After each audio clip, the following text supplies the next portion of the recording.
My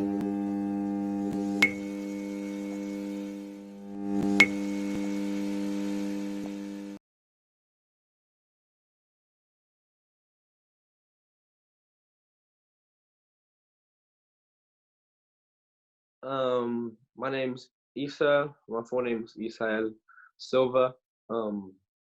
17 years old, Mexican American. Born in Berkeley, California. Grew up most of my life in Sacramento now. Um, Dad and mom. I live with both of them about half and half, couple days, couple days. I have one stepmom and stepsister on my with my dad's side, and then a stepdad and three step siblings on that side. But I don't have any blood um, brothers or sisters. Um, Dad's the youngest of seven. Mom's the middle child of three. What else? Let's see. I go to Jesuit High School. I've been there since my freshman year, and most of my middle school and elementary school, I went to Country Day, which is another small little private school in Sacramento. Grew up playing with a team called 916 Select, and then Team Willard, Play Hard, Play Smart, and my high school days have been playing with Compton Magic. That's it's pretty good basis of my basketball and family aspects.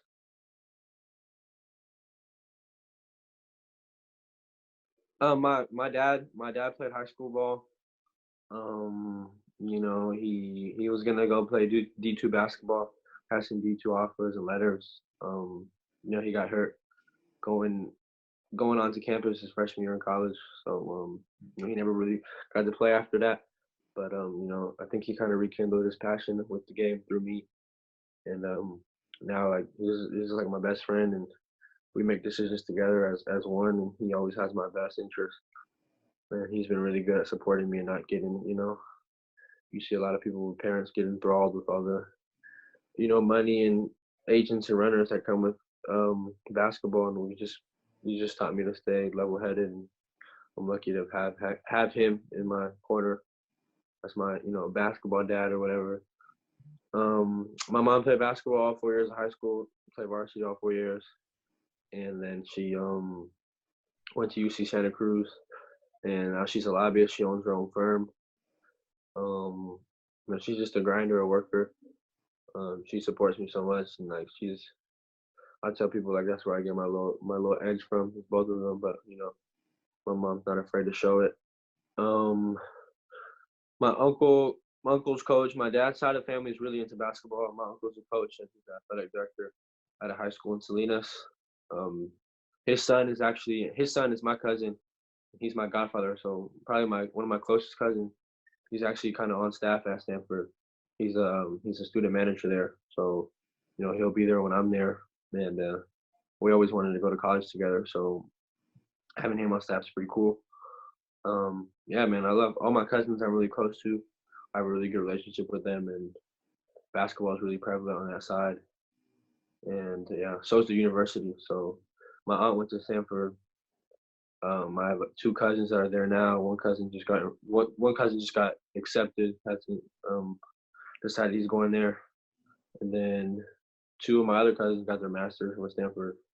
So there's a lot of family. My dad's family's from Salinas. It's pretty close to Stanford. Mom's family's from Calusa, which is I don't know. I think it's by Turlock. If anybody in Northern California knows where it is, it's a small little town, like 20,000 people.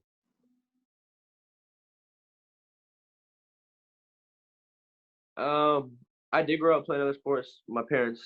I think my dad always wanted me to play basketball. He tells me he did, but he tried to. I think he helped me, and they both helped me just find whatever I love, and my passion ended up being basketball.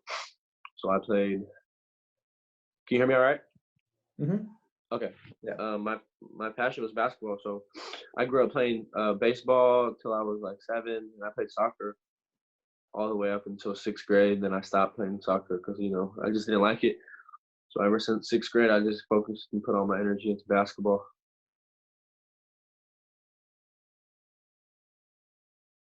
Um, I mean, I think I think I always had just like a natural like something like just came something kind of just flowed for me when I played.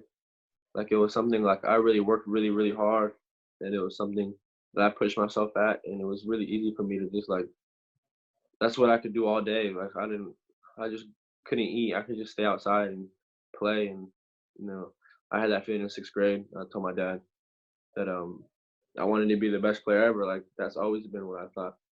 And I think if you think that way, and you know, I always had a strong connection with God, so I think He gave me, you know, an ability to express myself through an art form of basketball. That's how I like to look at it.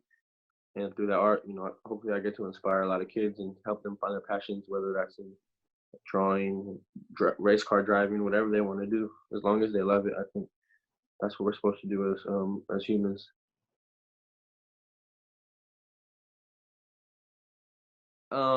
I think the one that stood out in my high school days, and the one that I know kind of propelled me to where I'm at now is my passing. And I didn't really grow up being a passer. I grew up just running corner to corner, catch and shoot guy. You know, like my job was to hit threes, to be kind of like a Kyle Korver. But in sixth grade, my dad was like, look, son, you want to reach your goals? We got to develop point guard skills." So I just remember doing the same ball handling drills for like every day, and I got really frustrated. Like I was crying when growing up. Like, man, this stuff's boring. But I kind of just learned how to like really embrace the basics and not get bored with them. And I think that's something that's important. So that helped me just, you know, have an all around game. And I think now the next step for me is just being able to shoot consistently while being the man out there that's setting everything up.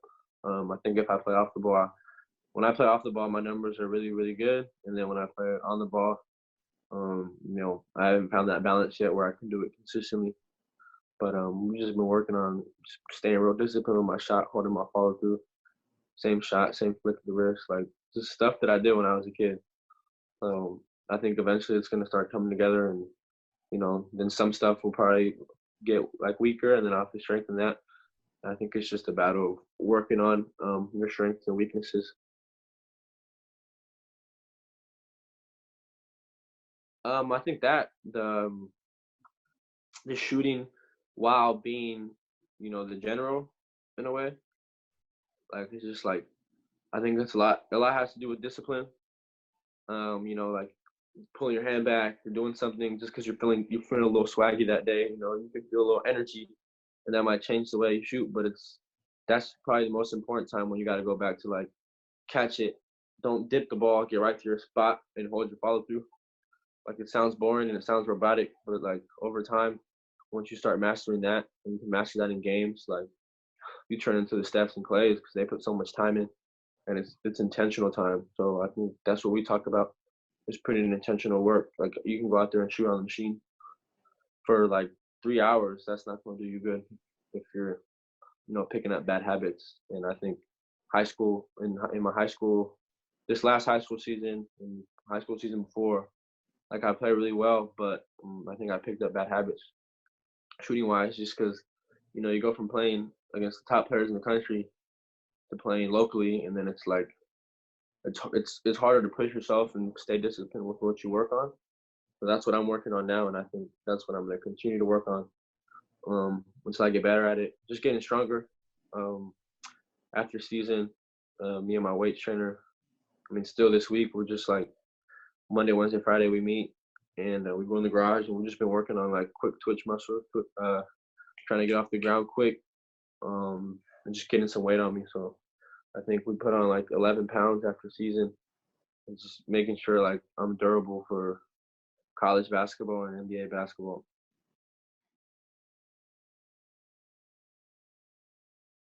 I'm not gonna like gas it up too much. Like it might not be 11. I think I was like 180. No, I was 174. Now I'm like 181, between 181 and 186. So I think it's just maintaining it. But no, I feel good, like sturdy. Not taking bumps has been helping a lot. I think, you Yeah. know, I miss playing against people, but at the same time, like that's a lot. That's a lot of contact with your joints and like muscles. So I think for someone like me, something I need to work on is listening to my body. I'm not really good at listening to my body. I'm good at taking care of it. I think doing like pre-injury stuff and preventing injury and going to get treatment in the morning before school. But I need to listen to my body better, and this time has forced me to do that.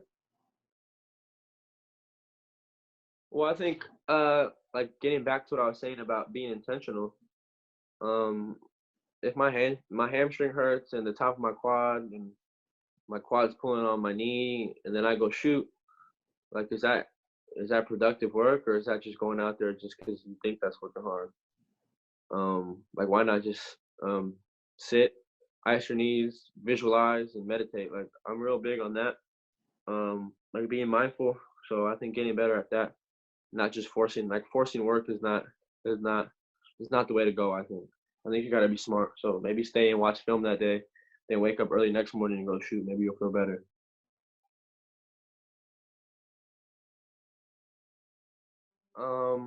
I this Corona's my meditation during Corona, to be honest, like with you guys, hasn't been like it was like usually. So I'm trying to get back to the just getting at least 10 minutes in a day where it's just really mindful and visualizing. We do a lot of shot visualization, just staying calm and not thinking about it, and just being present in the flow. So I think that's something I want to get my routine back, keep being really good at that. But I know I definitely do that. I started it my freshman year, going into my freshman year. I worked with one of my mentors. He's like family to me. His name is Drew Peterson.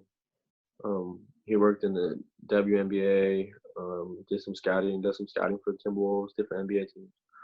Like we talk, we Skype, we Zoom like every couple weeks, and he kind of put me on that, and we've just been doing it a while. And like the cool thing with us is like we're preparing for stuff that people don't see. Like we're preparing for getting your second contract with the NBA and like maintaining that. Like that's all mental. Like at some point, like your physical, you're gonna meet your match and meet someone that's just bigger, stronger. Then it's all about like how much have you trained your mind up to that point, and then I think that's what separates the the great people, like the top 10 discussions, from the other Hall of Famers. And that's there's levels to mindfulness and meditation, and I'm just trying to climb that as fast as I can.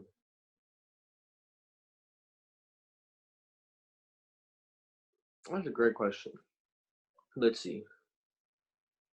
I want to say I want to say maybe I think it's a little bit of shooting because I don't know if everybody knows how well I can shoot. I've had really good showings and I've had like solid showings and then not so great showings. So being consistent with, the way I shoot and just trusting myself and being disciplined is something. But also, I think strength. I think just passing the eye test. I see a little, long wingspan, Mexican American looking white kid, and they're like, oh, he might not be strong, but I put a lot of time into the weight room to just like getting all the other muscles that we need. So I think that's what we've been working on, just making sure like that's not even an issue because I think that's when NBA scouts and other scouts look at it, it's about like can you guard, can you defend?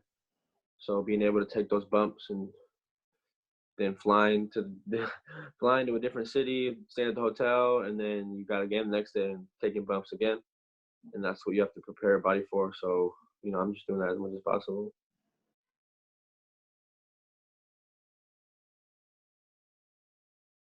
So Monday, Wednesday, Friday, I'm lucky enough to have my weight trainer come in from my school.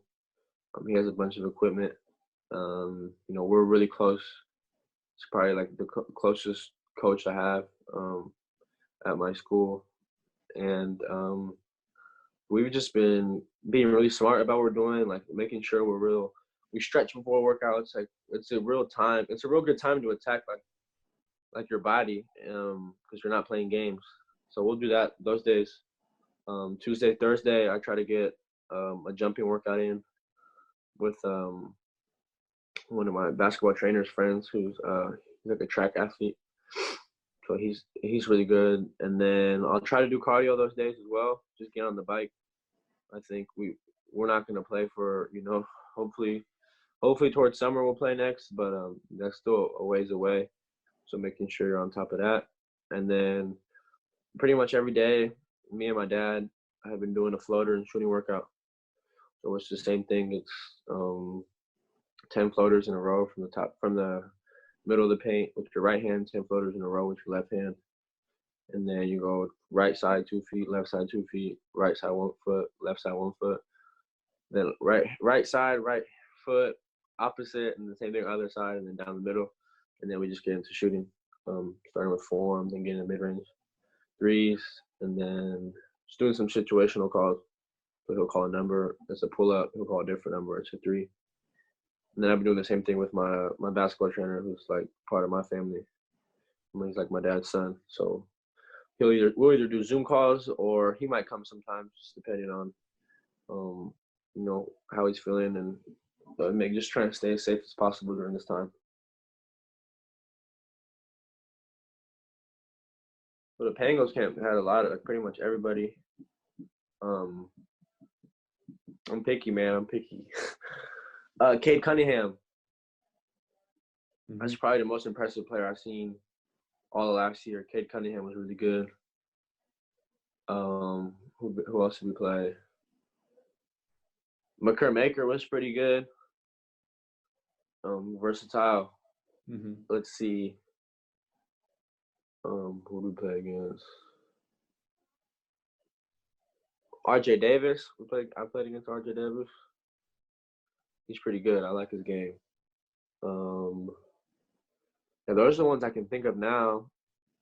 Terrence Clark was on my team. He's nice. He's good. So, yeah.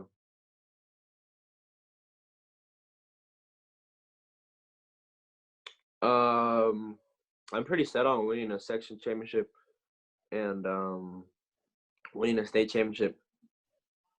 I think I learned a lot in my first 3 years, just ups and downs, and I think getting better at different aspects each year. And I think it's time to put it all together. And man, like that losing stuff, I don't really like.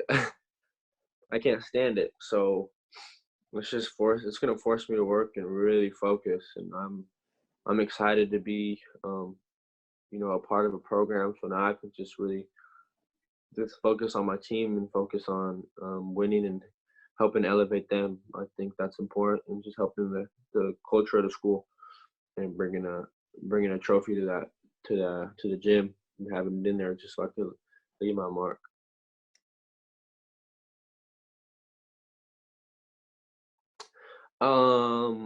Let's see. I wanna win a state championship next year. High school wise. I just want to get so much better and whatever comes with that, to be honest. But a McDonald's All-American, that's always been like something I wanted to do. I've always watched those games growing up, and it's important to me. And I also realize that if you don't play the game, that doesn't really mean much. But it's definitely up there. I think representing the country, representing USA, whether that's in a mini camp or hoop summer, something's been a goal of mine. Or also Mexico. I've had a chance to do those, so hopefully I can go do that. Just getting to Stanford, making an impact, and I think winning right away.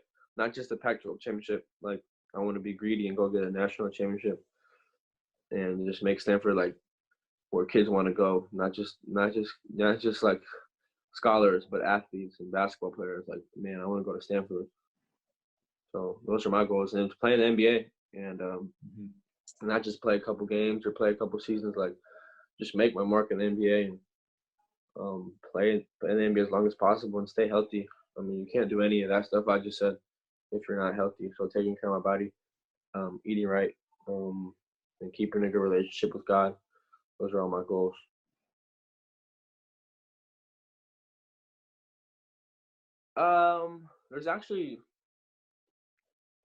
There's not really a story behind it, to be honest, but it's just something that, I got in my freshman year. No one, I was a freshman, so I didn't get to choose first, but I got in my freshman year. And I actually wore it growing up a couple times. But then when I went to middle school, I didn't even get to choose my number. I don't remember how it happened, but I just felt kind of like disrespected. Like I don't know what it was, me being a little stubborn brat, but I was like, okay, yeah, I don't get to choose my number. So then I just chose one because like I'm gonna make sure I'm gonna be at the top, be the best. So that's why I'm gonna wear it. So you guys know what I'm about and what I'm gonna work towards. So that's probably why I wear it. I think my freshman towards playoffs in my freshman year. I kind of had a up freshman year, hit the freshman slump a little bit during league, but then once playoff hit, like I was averaging like 19, 20, and then that momentum carried me into April. So my freshman year, I got my first offer to Montana, and I remember how happy that made me feel. Mm-hmm. And then Pango's camp, my freshman year, going into my sophomore year that fall, it was the Frosh soft camp, and I remember me and my dad went in there. Me and Drew, my mentor, we were just talking, and when we go into those things, we're just like, Isa, no expectations. Don't expect anything of yourself. Just go hoop. And, I ended up playing really well and came away most outstanding player at the camp. And then, like, top 3 with some other good players. I think I was, like, second in the camp. It was Devin Askew, who I grew up with, and I'm really close with him. Him, me, Pop Isaacs from Wasatch Academy, and I forgot who else was there, but like there was some. That's kind of projected me onto the California scale. I think like okay, like he's here, and then going into my sophomore season, I played well. I averaged like 22, and then had a good spring with Compton Magic. That's when I started picking up some like mid-major D1 offers like Fresno State, Santa Clara, and then I played the Magic Memorial weekend, which is like the Adidas term we had, and I played terrible, like bad, and like there were some scouts and writers there. But then like 4 days after that, we went to Pangos, the Pangos All-American camp, and I went into that. We had the same thing, like no expectations, just go be yourself, and you know what to do. Like you work for this, like there's nothing to worry about and play. And it was like, man, I just felt good. Like how many people. I don't think anybody expected me to do that, what I did at that camp. Going in with all those guys and ending up like top 5 in the camp. Having like 17 assists in like the third game. People were like who is this kid? Like NBA scouts, like the Pacers. Like it was just wild. And my dad was there, so he was kind of overwhelmed. Everybody tried to identify him, like, oh shit, is that? Excuse my language, but is that Isa's dad? So I think that moment was kind of like pushed it to the national scale. And then I played in Alabama and picked up my Stanford offered me that June, and then in Alabama, I picked up more of my offers like Arizona, Vanderbilt, USC. They all came that summer. And then I played my junior year, picked up some more during that, and now we're waiting till I get on the court again. We're gonna see what happens. I'm excited. Yeah. So hopefully we can make that push into a new category like best point guard, best player in the country. I think there's just always levels, so there's never gonna stop being levels. It's just something you have to work towards, knowing that even if you're the number one, like that doesn't mean anything. That's just someone's opinion of you. So it's about getting better and knowing you're getting better.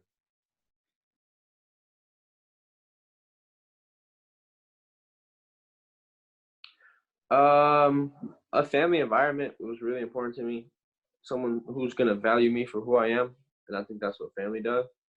Someone who values what I bring to the table.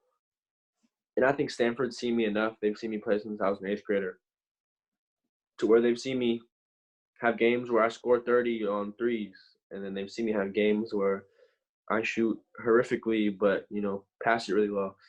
I think they know what I'm capable of, and they appreciate how hard I work.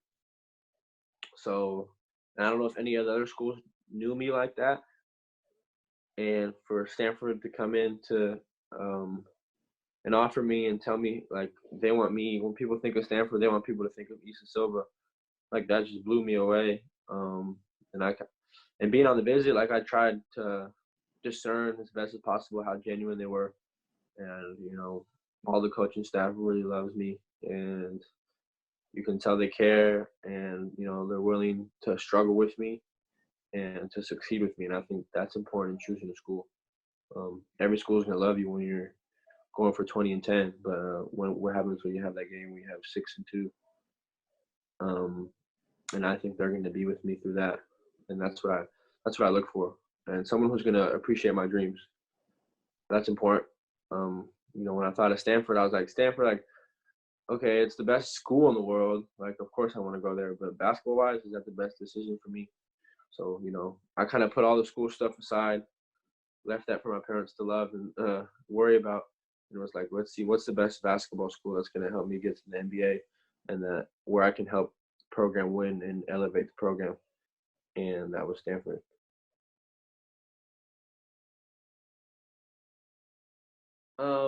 They're actually one of my favorite playing styles to watch on Synergy. Just watching clips of them, it's like really fast paced. They're trying to play faster.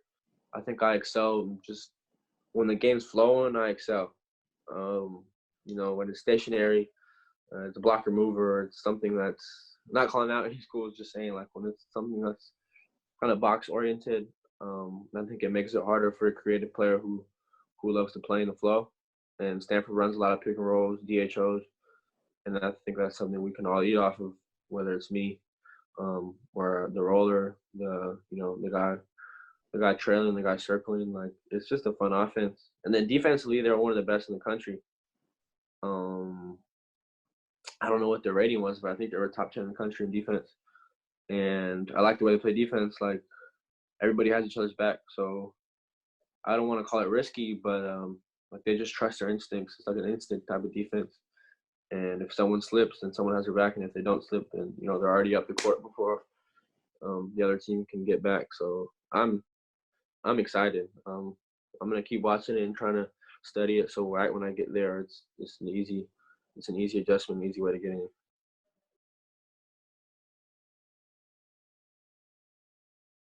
Yeah, I don't know. I always joke around and say basketball because I don't know yet. But let's see. I think sports management is something I really like. I want to be a coach, or I want to be an agent. I want to be in basketball until I'm in a wheelchair. Like, that's what I want to do the rest of my life. So something having to do with that. I like graphic. I like fashion design too. I'm really into that. I think just like producing things is really fun. Like putting stuff together and bringing people together. And I think you can do that with basketball, and you can do that with like graphic design and fashion design. So maybe minor in that and major in sports management and business.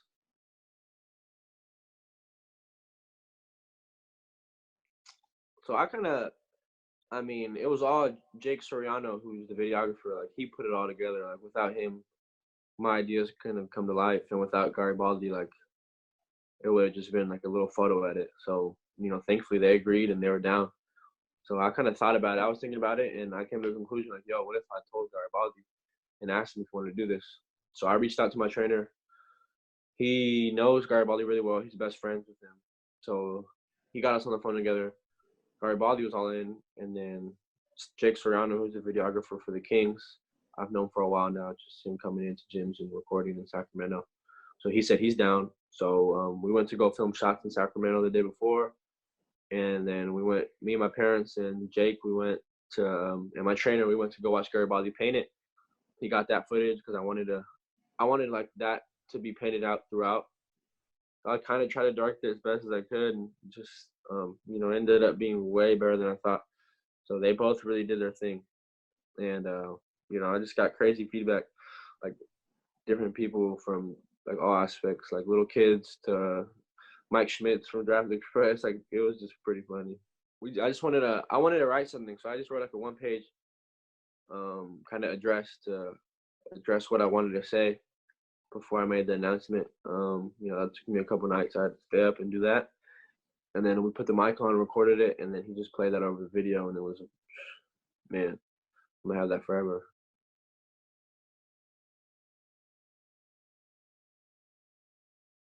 I like watching both. This year, I think college point guard wise, I thought it was good, but it wasn't like a plethora where I can just be on synergy watching a lot of people. just because of what I like to see. I think if you have to have balance, skill, that can be passing, dribbling, shooting, those, and fluidity. Those three are what I look for when I watch film. Like if I'm gonna watch film on a guy, they probably have at least two of the three, if not three. That's something my mentor taught me to look for, and I think Peyton Pritchard, Tyrell Terry, and who else? Nico Mannion. I like watching Nico too. Other players in college, Jordan Ford from St. Mary's. I grew up playing with him, so like that's like my brother. So of course I'm gonna say him. Yeah, just watching them because I think they all have at least two of the three. And then in the NBA, Luka, man, he's insane. James Harden, Trae Young. Trae Young's pick and roll reads. He gets so low and just, his touch is insane. I think LaMelo Ball is pretty fluid. He's skilled and he's pretty balanced. So I think those were the ones I've been watching a little bit this year.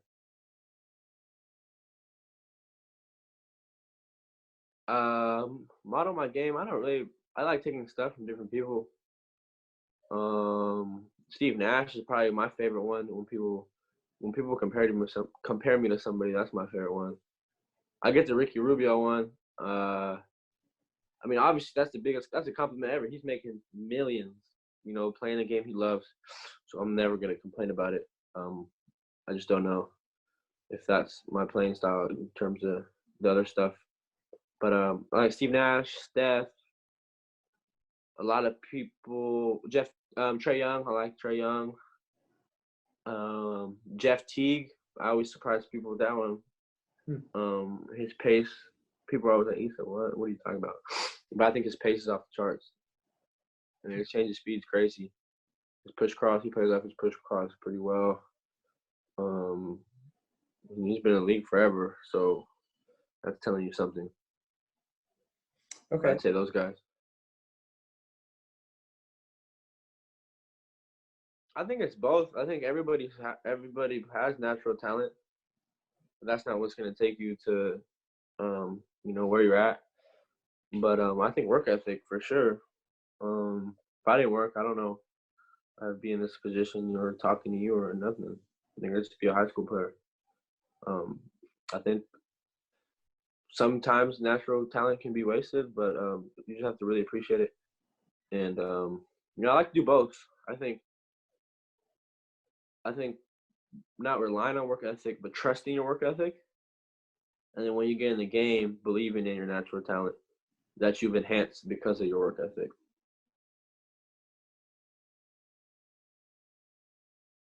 I mean, I think a point guard, but I like to say a hooper. That's my favorite. Like I like to clarify and say probably a point guard. If you're gonna put me in a position, but like being a hooper. I think we're all hoopers. Like if you think about LeBron, like is he really a point guard or is he just a hooper? Draymond Green, is he a point guard or is he a hooper? Like he does what point guards do, but he's a small forward. So I think just being a hooper and a winner, but probably a PG. I'll take it. I think like an unapologetic way of going about his work. Just a little like swagger that's not gonna be bothered by anything, and it's gonna adapt. It might take a little bit, but no matter what program or where I'm at, I think just being able to adapt is one of my strengths. Bringing people together, bringing a team together, and if you have the right people and you bring them all together, it's like a puzzle. Like it's gonna look nice and it's gonna produce.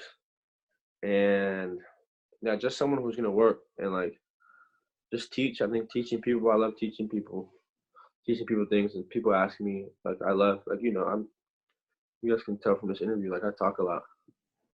But I think that and just being a hard worker who's gonna push you, and if you push back, I'm gonna just keep pushing. And might get annoying, like man, this guy doesn't stop talking, this guy doesn't stop coming at me. But I think that's what I bring to a team. He's a family guy who's off the court. He's gonna support you and always root for you, and he's supportive, and someone who's gonna win and play his game.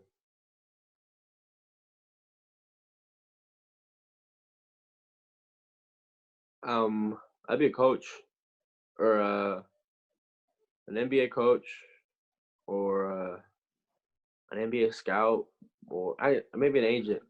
Work for an agency. I don't know if I could be a trainer.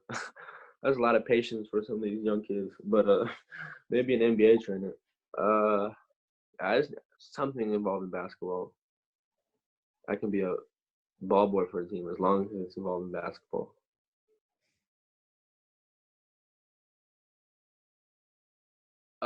Black AF. I just started it.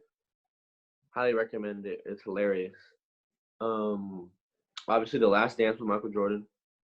You can watch that. All American. It's a great show. I watched Ballers on HBO. That's also it's a good show. Not for children, but I like it. It's pretty cool. What else? Netflix. I think that's I've watched, like, I don't even really watch shows, but now I'm kind of forced to like tune into a few. But I think those, yeah.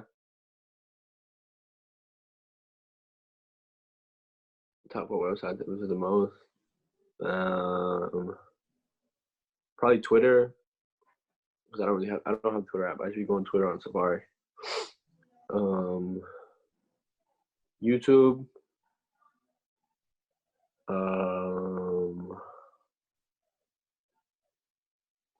Let's see. It'll probably be like a shopping place. Real is like a consignment. Like they consign like nice stuff. Like you can find like steals and like vintage clothing. I go on there, and then probably like like Apple Music or some sort of music listening on Safari or finding stuff about music.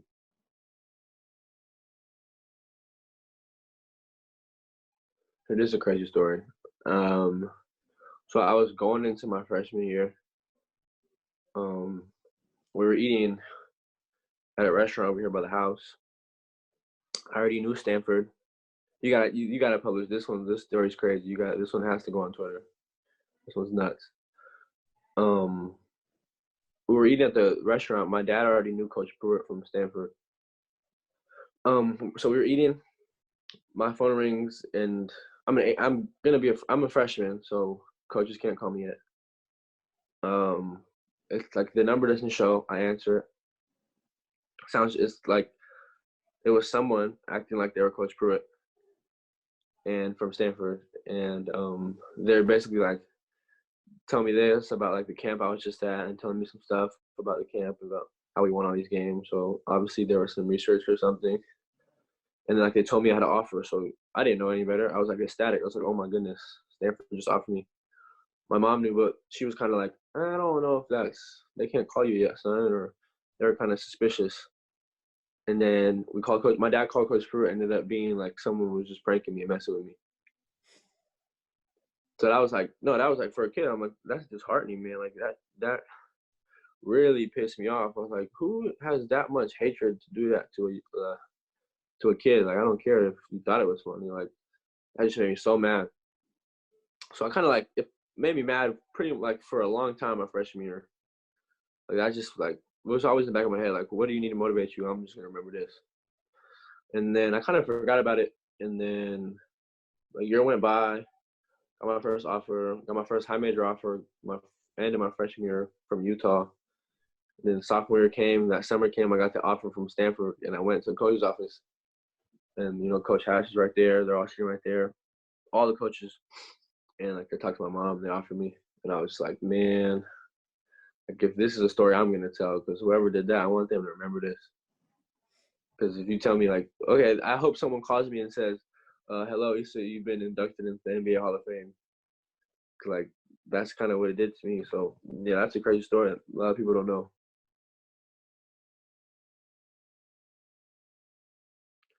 Best advice. Um, believe in yourself, probably. I know it sounds cliche or kind of repetitive, but I don't know how many people actually like buy into that. Um, I think that holds a lot of truth. If you don't believe in yourself, like you're not gonna do anything, and you can't just say you believe in yourself and just give you that like falsity of a feeling. Like you actually have to believe in the work you put in, and just being humble and kind. I think it's all things that are gonna help you in your process. If you're humble and kind and you work hard, you can do whatever you want. That's something Emmy and Lillard actually told me, and that's I mean something I always knew because of my grandparents and my mom and dad. But he told me so to hear it from him, him being where he's at, because I was on his AU team, so like he kind of we connect sometimes. So to hear that from him, I was like, that was pretty next level. And to see the way he carries himself was just it's all about being kind and humble, and that's how you make peace and keep the world how it's supposed to be.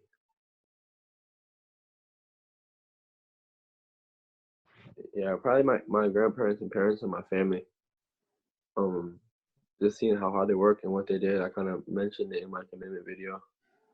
Uh, like they put me in a position to succeed. So I'm gonna do all I can to succeed and do more and give back to them. So um, none of the Silvas have to worry about. Nobody in my family at all is gonna have to worry about money or like they worked in the fields. Like I don't want anybody to do that. So I'm gonna give back to all my family and give back to the communities of where people come to the U.S. for a better opportunity. And I was given an opportunity. My parents worked hard to make a really good living. So I'm gonna try to take that as far as I can and make an even better living so I can give back to all of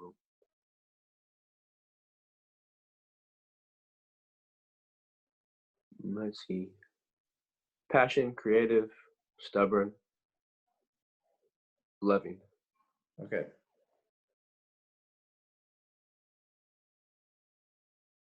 Let's see. 10 years. What's that? Honestly, like on a plane, coming back to Sacramento, playing at Golden One, or maybe I'm coming back from a road trip and I play for the Kings. I don't know, but just playing in an NBA arena and knowing how prepared I am and being confident before the game. That the same mentality going into all my other games that I prepared and have put so much time in that all the 30,000 people here are gonna see like the work I put in, and no one's gonna leave like, man, he's not that good. Everyone's gonna leave like, man, like, with respect. So that's where I see myself is playing in the NBA.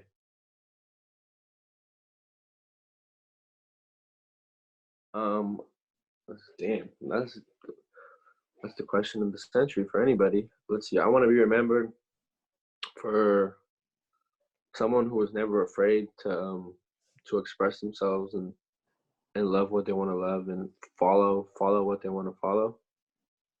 Um, and I want to be remembered for inspiring others to chase what they want to chase. I think that's important, and encouraging people um, who may not think they have a chance just because of their race, just because of their stature, their height, their social status, their location in the world. Like I want to inspire all those kids to know like it's just your family, God, and you, and a little 29.5 rubber ball. That's all you need, or whatever. That rubber ball could be a canvas. If you're a painter, that can be anything. But if that's what you love, take that and take the people around you and do whatever you want. And as long as you're happy and as long as the people around you, you love them and give to them. I want to encourage people to do that, and hopefully, I can do that by playing on the biggest stage and touching as many lives as possible through the game I love.